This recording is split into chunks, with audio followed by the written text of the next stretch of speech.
girl in the ring? All right, we're all gonna stretch and spin around and do all kinds of things to get ourselves vitalized because I love attention. So when I'm talking, I don't want to say anybody. All right, there's a brown girl in the ring. Come on, everybody. There's the brown girl in the ring. Tra-la-la-la-la. There's the brown girl in the ring. Tra-la-la-la-la-la. Tra-la-la-la-la. She looks like a bombo. Yeah, ready?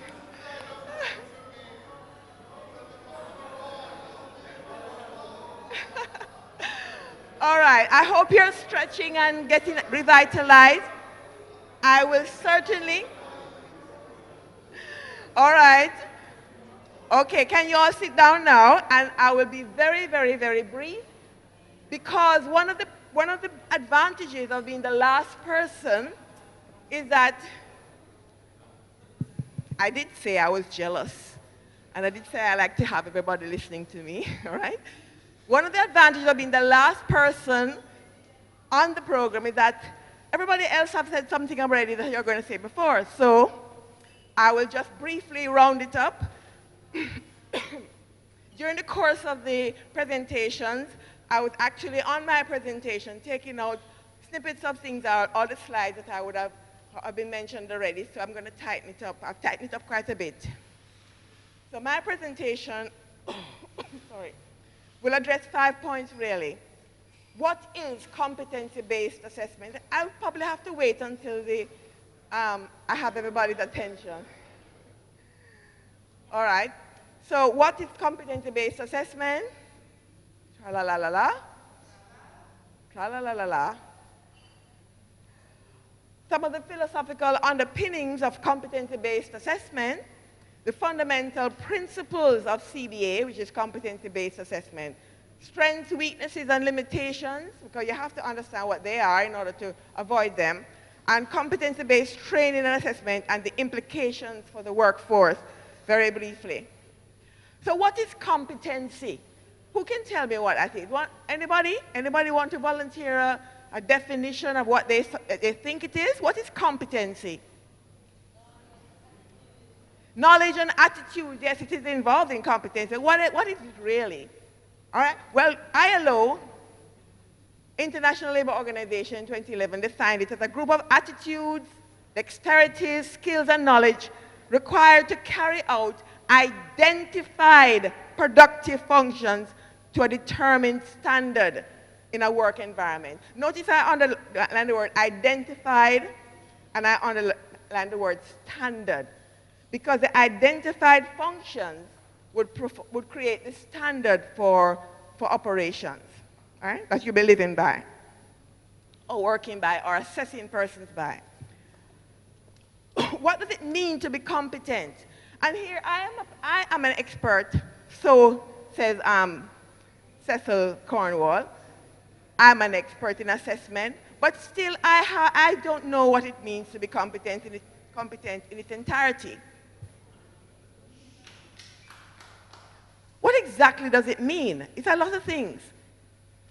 Performance at an acceptable level of skill, transference of skill, knowledge to new situations, responding to and reacting to the unexpected, organizing task and activity, and fulfilling the role expected in the workplace. All of these are part of being competent. And many of these have been mentioned before, and other things mentioned before, which give you an idea of what competence really means and what it means to be competent.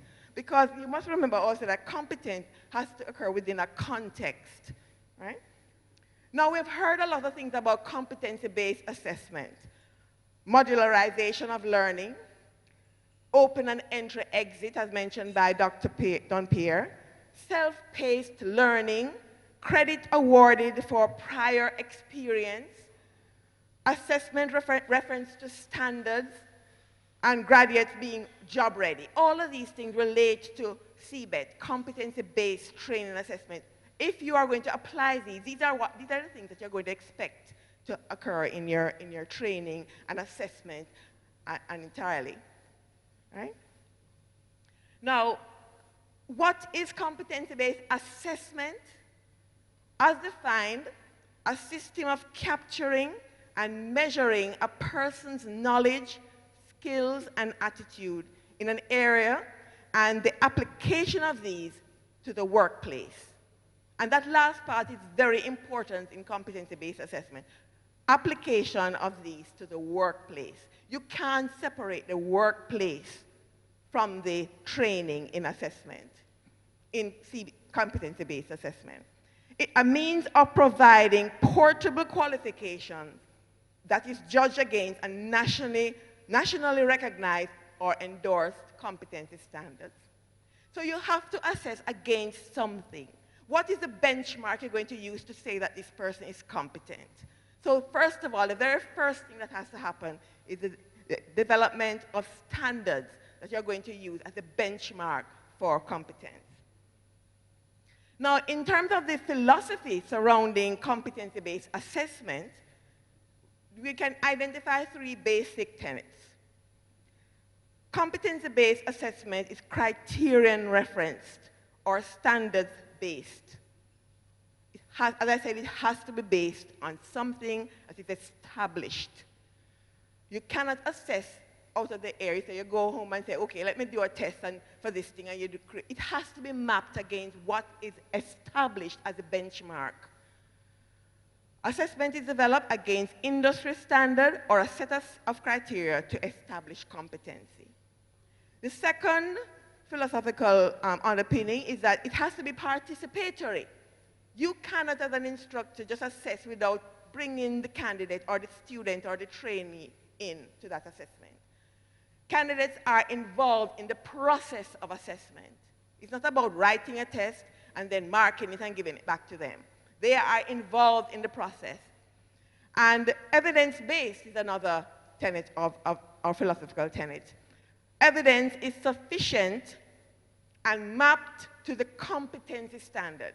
Now, this thing about sufficiency is extremely important because you can say, oh, I have evidence that you are competent, but is it sufficient evidence to convince you or convince anyone else that it's truly competent, that you're truly competent? So sufficiency of evidence is just as important as quality of evidence. Now, many of you are trainers and you understand the principles of assessment.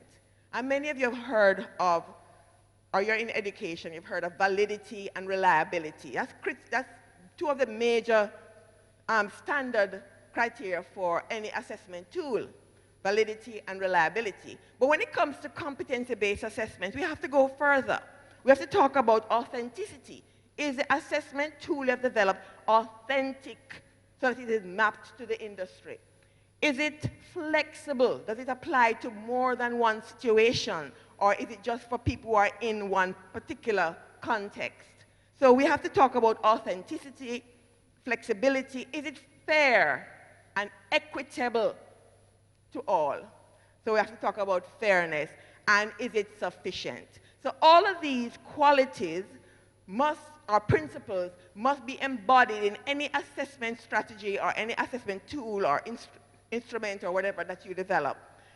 If you have these qualities of validity, reliability, authenticity, flexibility, fairness, and sufficiency, then we can say we have a robust assessment system, and that leads to credibility in the assessment outcomes.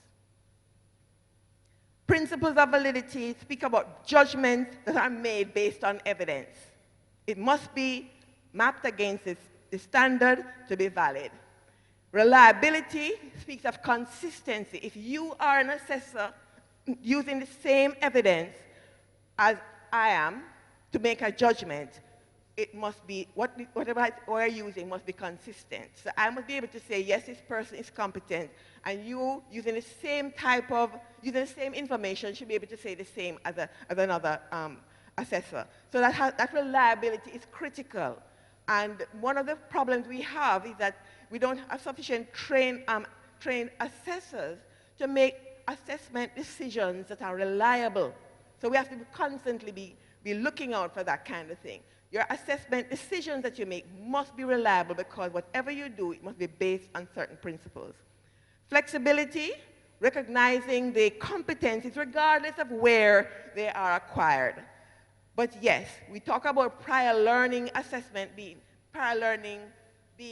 valuable, but we also must understand that the principles of validity and reliability and so on must be applied to prior learning assessment as well as the assessment in the institution or on the job, right? So it has to be applied across the board. And fairness, equity, that is allowing for participation of all groups within the system. I must mention before I go on that context is very important. Context of assessment is as important, I think, as content, because context will allow for the role modeling. You have part of the assessment strategies, you know, as role playing is very critical in competency-based assessment. So role modeling, identification of types of work-related problems. You bring that into the assessment. Understanding customer relationships, and flexibility and, selectivity in problem solving. How do you solve a problem? How do you bring problem solving in your assessment strategies? And integrating the skills that are required throughout the training into one focus so that you can identify whether that person is competent or not. It really is a task to develop instruments that will do those things, right? Now, I just want to bring out some assumptions on CBET assessment process.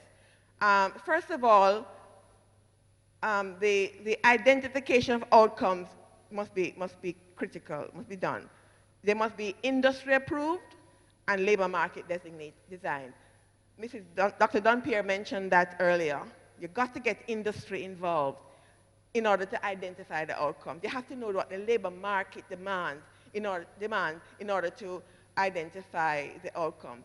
NCTVET actually develops competency-based standards, and we constantly have to be bringing our lead groups back to look at the standard they have contributed to ensure that they are relevant and current. Because if you're developing an assessment tool based on standards that are not current, what is that of value to you? What value is that to the industry out there that you're preparing the people to go to? So you have to remain relevant and current. So identifying the outcomes is really done through the standards that you have created. And those standards must be up to date, right? The second thing is the curriculum. From this standard, you can develop your training material, which includes the curriculum and other material. It must reflect the standard. It must clarify expectation and state the conditions under which you are training or on which you are going to be assessed. Delivery of the training must be flexible, modularized, learner-centered, and performance-based. Those are the critical criteria in the training modality. And fourthly, the training facility must support the learning environment. Many times we say, oh, we can't train anybody all under a tree. You can train somebody under a tree. You can't. Right? You have to have the proper tools and equipment and environment in order to train for the workforce. Right? So the training facility must be supportive of the learning environment, must support the learning environment. The next one is the measurement or assessment. It must be evidence-based, it must recognize prior learning. Because you don't want to have persons, they know this, they have the competence, they just want to be, that competence to be recognized. You don't want them to go over the training and waste the training material and the training time. You must be able to recognize what competence already exists. And then, of course, measurement and assessment must be ongoing. It must also provide constant feedback to the candidate or to the trainee. Certification, of course, must recognize prior learning and must be national recognized and accepted by industry. It makes no sense you're certifying somebody and the people out there who are taking the trainees or the person who are trained don't recognize the certification. We had to do a lot of work with the NVQ, the National Vocational Qualifications of Jamaica, to get industry personnel to accept it. It took a long time of prodding and massaging persons because, you know, they all believed in one type of certification. Well, unless they understand the value and what the qualification can do and what these trained persons can do, they won't accept it. So we have to work. You'll have to work to get persons to understand the qualification that these persons have achieved and are coming to them with. And lastly, validation. Critically, validation. Maintaining quality and consistency in the entire process. And there are many ways of doing that, which we'll come to in a minute. So standard development is the beginning. And benchmarking the performance against what the training is and what the performance is is critical for you to identify a competent person. So developing the gap, training development, standard development will develop the gaps, specify the needs, fill the gap through training, measure the outcome, and assure the quality of the output. So you have to begin with standard development and follow that right through because that is the key throughout the entire process. Some of the components of a competency-based assessment mechanism. Standards of competence are the benchmark, as we mentioned before. The methods of collecting evidence of competence must be varied. You can't have one way of collecting evidence if you're going to have a flexible system. So the method of collection of evidence is varied. The framework for comparing evidence against the competency standard must be there to establish the performance levels. And there must be, of course, an assurance of quality in the process. Some of the features of the assessment process: individualized assessment. That sounds to you, may sound to you as though that is very expensive to individually assess person, but that is basically what it is. How are you going to know that a person is competent unless you look at the person performing the skill or the activity on his own? You can't do it as a group. You can't do it as a mass. Like if I ask you, if I want to know if you all can dance, I have to see you all dance, right? Before I can say if you are competent at dancing. It's the same thing as applies here.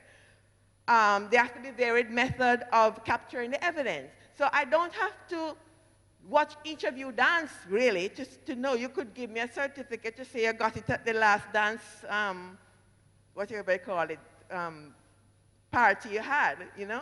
Or maybe I've seen you or somebody can vouch for the fact, oh, you're a great dancer, and provide evidence that you're a great dancer. So you don't have to see everybody each time doing the thing.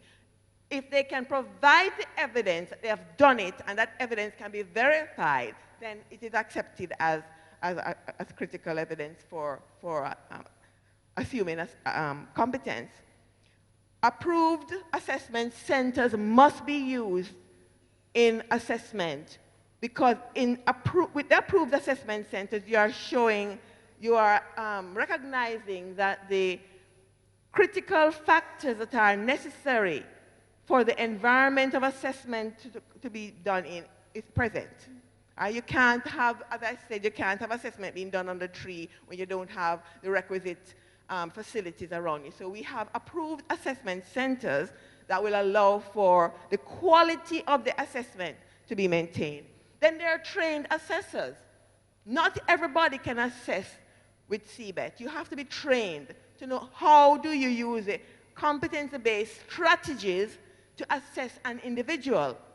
You have to be trained. And of course, Dr. Monday is the person who would provide the capacity building and the training of persons who want to become assessors in Jamaica.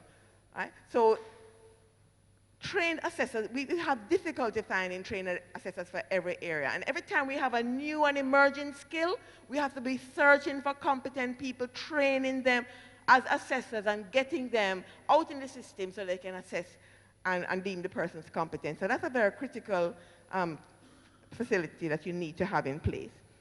Qualified and experienced trainers.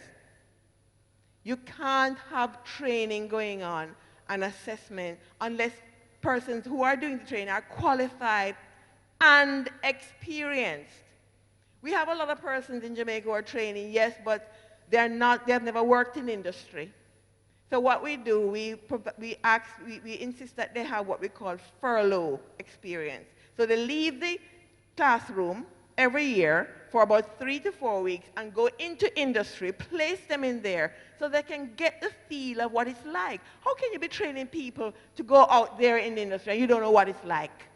So industry furlough is critical. It's best to have persons who have been working out there, yes, and come in and train, but that is not always possible. So where you have persons who don't have that industry experience, they have the knowledge and they're trained, but they don't have the industry feel, you have to put them out there to get them to work in the industry, to come back into the institutions or the training system to work, to give to that person that experience. Where am I? Good record keeping is critical. I won't even go there, going to explain because you understand. Good record keeping. Once you have a modularized system, you have to be keeping track of the student, of the trainees' performance throughout. Valid industry accepted certification, we mentioned that, is also one of the features of the assessment process. Okay?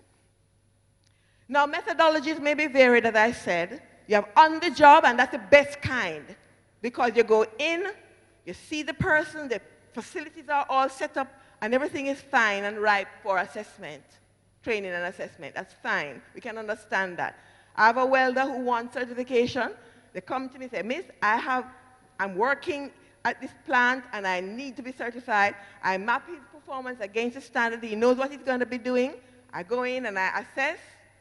Everything, he's doing a job, an actual job. I can see how well he did. I can assess him based on that. Fine. But that is not always the best situation. You have persons who have prior learning.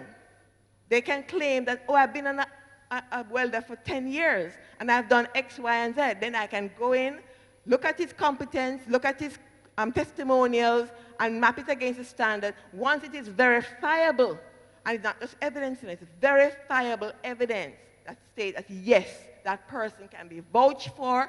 I can actually also see the person doing what he says he can do in order to be certified. So it's very important. Don't just accept the fact that, oh, I'm a welder. Yeah, man, I can weld. I can say I can dance, but then I go on the floor, boy, you all laugh at me.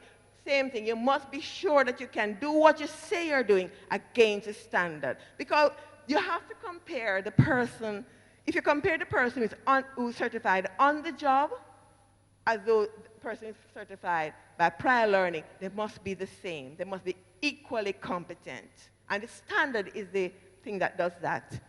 Then there's off the job. That is in the classroom scenario, in the training center, and so on. That also has to be done in such a way that the competencies are brought out, and role-playing or other methodologies can bring about that kind of assessment, assurance of that the person is doing or able to be competent in the same way. And then there's simulation, of course. Many times persons can do by, as I said, by role play, and they can relate that to the workplace. So there are many different methodologies that can be used to assess individuals. Strategies that we use: observation of the person on the site, demonstration, projects, role play, as I said, oral presentations, portfolio development is another very popular one, written questions as part of the assessment, and case studies. So there are many varied ways that you can capture the evidence that is required for you to say whether a person is competent or not. What are the advantages of competency-based assessment? The learner, it provides the learner with immediate feedback on assessment performance. I assess the person, I can say immediately, because I'm observing them, whether they have reached the competent level or not. So immediate feedback is a big advantage. Paced instruction and paced assessment is geared to the learner's needs. So if I know that you have gained competence elsewhere, I can assess that before going in to train you again in the area. So I can pace you according to your needs. It makes competency meaningful to participants by relating the activities to workplace procedures and requirements. It involves the candidate, the instructor, and the workplace where applicable. So an assessor comes into a workplace, they're not just going to come in and they're going to involve the candidate, the instructor, or the supervisor, as well as the workplace requirements. And also, it clearly targets the evidence that is needed to provide competence. It incorporates clear and efficient methods of evidence collection. And as I said, that is done through benchmarking by the standards. It has clear procedures for making the assessment decisions.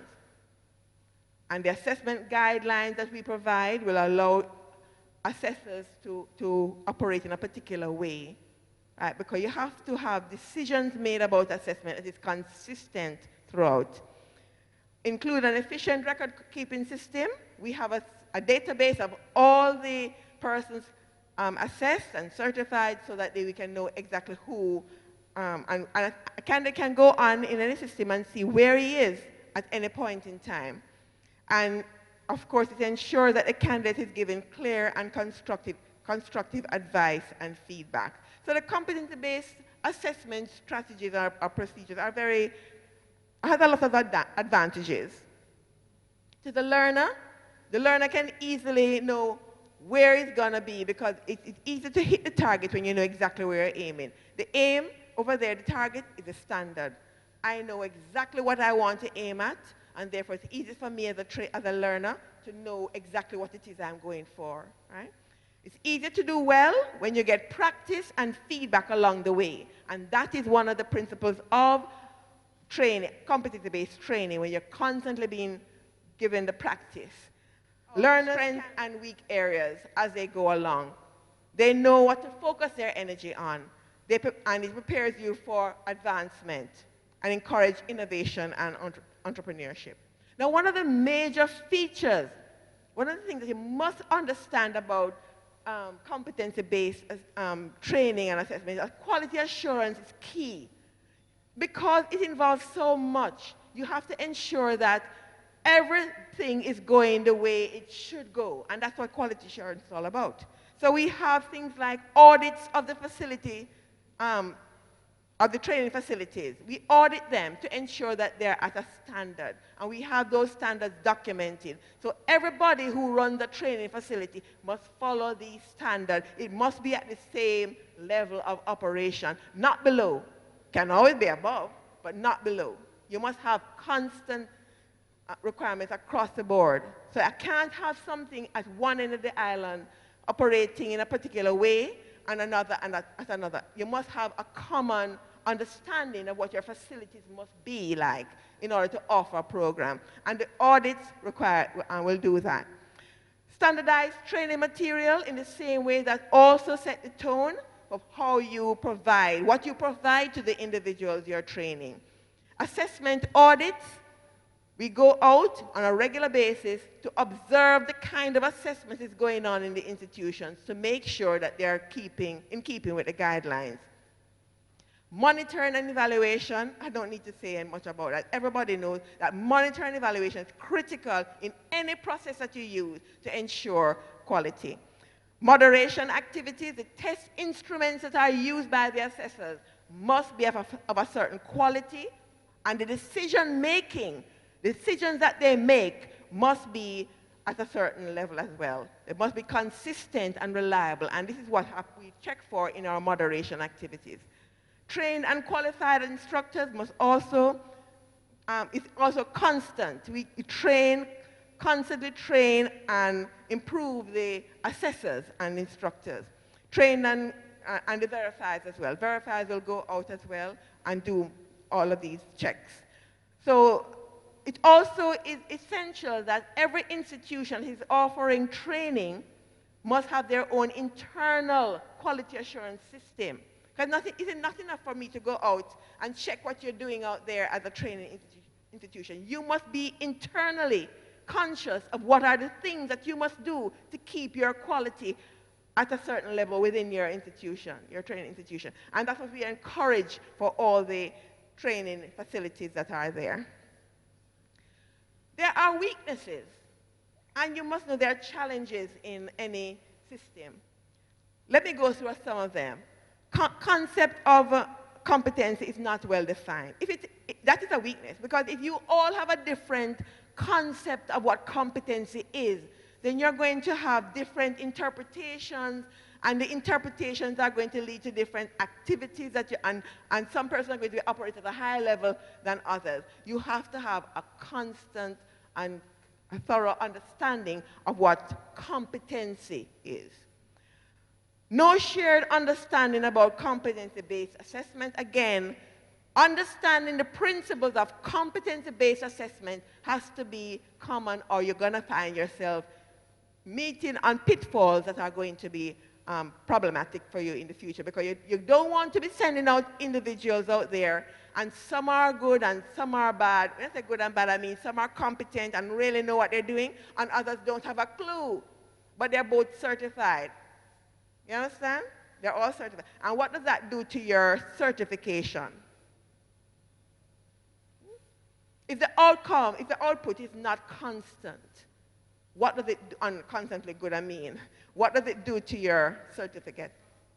There's lots of trust in people who are accepting it. So the industry going to say, what kind of foolishness is that? You know, I can't do that. I can't take your people. I don't trust it. You know, you can go with that. I don't want that certificate. You can't do that, because if you allow that to happen, people lose trust in the certification and your whole system will fail, because it really is the output that matters in the long run. And the output are those students you're putting out there who are going to give you the kind of kudos that you need to say, yes, I've got a great TVET system here, you know? Details requiring competency-based assessment for TVET is considered sometimes to be too demanding. All these things I've been telling you, you might say, look, when am I going to get all of these things in place? Aren't you thinking that? I used to think that when we started, I started long ago, you know, I look kind of young, but I started long ago. I started way back in 1992 after 15 years in teaching science in a secondary school. I entered TVET, you know, and it's a long time. I've been around. I'm not going to tell you how long I've been in TVET. You're going to add up and know how old I am, and I don't look my age. So the competency-based assessment, the requirements are very demanding, and we have to be constantly keeping them or we're going to suffer, right? And that is where the headaches are. So if you know what the pitfalls are, you can maintain and keep it on track. Gaining teacher and trainer confidence in using competency-based assessment strategies is another thing. They must be convinced that they must use these strategies, and they must be knowledgeable in it so that they can constantly be using it. Uncertainty in the selection, in selecting the most appropriate methodology. There are so many methodologies that you can use. You have to decide which is the most appropriate one for the situation you're in. That's why I say sometimes it's contextual. You have to know what situation you're in and choose the most appropriate system. But whatever methodology you use, the principles are constant, so they're the same. So it doesn't matter which methodology you use, you're going to get the outcome you want. You understand me? Because the evidence that you're going to collect is defined by certain things that you must understand. Difficulty in designing assessment instruments. I've been in the business of designing instruments for a long, long time. And believe me, there are new and innovative ways of doing it now. I'm learning, and you have to constantly be researching and what are the new things in place. We're going online. We're trying to do some online assessment now because, you know, our numbers are high, and so we have to get it out there. Can't do the paper-based. Can't continue to do paper-based all the time. And there are new ways of designing online assessment that I'm just learning about. So you see, it's a constant renewal of information through research. Difficulties in acquiring suitable resources for training facilities. Even though you hear that hard trust rich, who said that? He said that. Hard trust is rich and they can provide all the training entities. It's not going so at all. Hard trust, although they have the resources behind them, can never supply the all the things needed in a training institution, it would be impossible. TVET is very expensive. Well, I shouldn't put it that way. I don't want to make it look bad. But TVET takes a lot of money to run because you have to provide, same thing, right? You have to provide the resources. That is why it's best to do it in collaboration with the industry. When people say expensive, it's sound, different than when they say take a lot of money to run. Yeah. So you have to work in collaboration with industry. If you don't do that, then you're left to be doing almost replicating industry in the institution. And you shouldn't be doing that. Sure, you have things in the institution, but you must allow students to go in industry and get the real feel of what it's about. Then there's there's assessing suitable training for assessors. Another problem. We need to put those things in place so as soon as we get a new area that we want to train in, we know we have our assessors ready to assess those persons. And the difficulty in sourcing the variety of support material key to the skills being mastered. Well, Hodges can help you there. We have a lot of resource material and so on that you can get help with. And it took a lot of time to develop these. Right?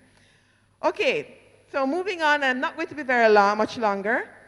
Some of the key points for competency-based assessment, and these have been mentioned before and now, the training place should mirror the workplace. Do you agree? The training place must mirror the workplace as much as possible. Assessment confirms competency. Yeah? Assessment procedures must be made clear. The candidate must know exactly what he's going through in order to be assessed as competent. Assessment is comprehensive and continuous. Evidence of competence is a necessary requirement. Assessment is participatory. And opportunities are provided for assessment to be repeated until competency is attained.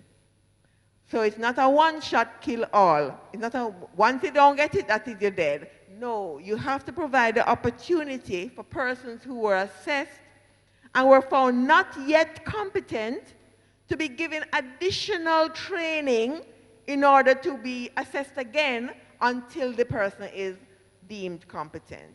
So in competency-based assessment, you don't throw out persons.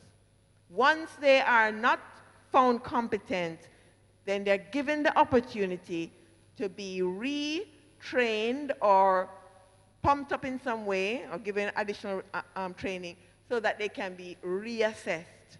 Okay? That's very, very important in competency-based assessment because it is a pass or fail thing. You're either not yet competent and competent. Okay? Yeah, and that's it. Implications for workforce development and economic growth. I think you got it today because a lot of persons mentioned it. Technical and vocational education training is crucial for the achievement of sustainable developmental goals. I didn't say it, ILO 2013 said that. Skills are vital for poverty reduction. Man, that's true. Economic recovery and sustainable development. UNESCO 2012 said that. And UNESCO can say that, and ILO say that, and they're in the business of workforce development and improvement and people and all of that. We have to take it as it is, right? So unemployment and economic decline is made worse, and I'm saying this, I believe this, is made worse by an unskilled, uncertified workforce and poor educational outcomes. We got to avoid those things, all right? So ladies and gentlemen, thank you very much for listening. I hope that you had a very good day. We have come to the final segment. We're going to ask all the presenters to return to center stage. Thank you, Ms. Walker, for that. It's a tough, for that presentation. It's quite a tough time to do presentation and assessment, especially when some of us are very fearful of examination. However, I am sure the Curaçaoian got the message. So we are moving to the final segment. And I was just speaking to our minister, we call it, with responsibility for education in Bonaire. And we are hoping to get there to help them out, to work with them next year, May, to help them stage their own conference. I want our presenters to start factor it in their diary that we are heading to Bonaire, and he is going to be working on getting Aruba on board so it becomes a Bonaire Aruba event. Thank you. Yes. We're committed to the task, and we will, as I said, do whatever to help our Caribbean brothers and sisters to engender a culture of TVET education. So we have reached a section for the question and answers, especially for some of those persons who are confused with the wealth of knowledge and information presented here today. We want to see clarity in some areas. So please, the names are in front of the presenters. So of course you can just ask questions. And thank you, Dr. Eastman. I heard you did a great job in my absence. I was busy stimulating the Curaçaoan economy. So, yes. So thank you, sir. I heard you did a fantastic job. You're a true TVET practitioner. So comes naturally. So come, we're ready for the question and answer segment.